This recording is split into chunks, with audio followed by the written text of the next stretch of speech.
فبأي آلاء ربكما تكذبان. بين كل بحرين في خط، هو الخط تباين لونين. أحد كبار علماء البحار ألماني درس الظاهرة 10 سنوات. مرة جاء بكمية كبيرة من قصاصات الورق وضعها بباب المنزل، لم تنتقل إلى البحر العربي إطلاقا، كأنه في جدار. صور عند هذا اللقاء من قاع البحر أن كل بحر له مكونات، له ملوحة، له كثافة، له درجة حرارة، كل خصائص البحار تتميز بها، ولا يمكن أن تنتقل مياه بحر إلى بحر آخر.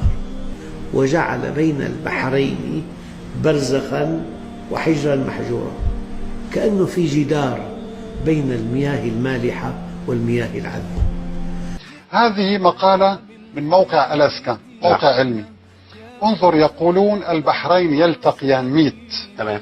البحر الذي على اليمين هو بحر شديد الملوحة، على اليسار بحر قليل الملوحة، وفي الوسط البرزخ.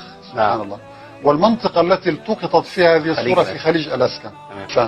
فيتدفق البحر المالح عبر البحر الأقل ملوحة. نعم. يعني البحر الذي على اليسار، على يسار الشاشة، أقل ملوحة، هو أقل ملوحة، فيظهر بلون فاتح. نعم. انظر، بسبب انحلال بعض المياه، ذوبان المياه الجليدية العذبة، فتخفف ملوحة البحر. نعم. فيصبح لدينا بحرين.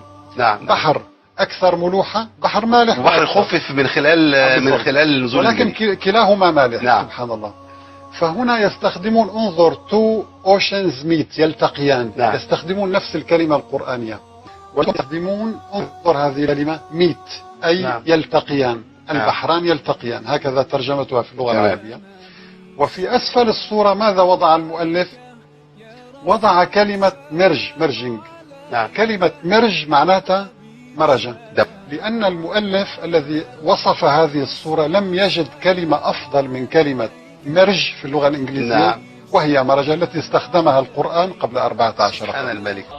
وهو الذي مرج البحرين هذا عذب فرات وهذا ملح أجاج وجعل بينهما برزخا وحجرا محجورا.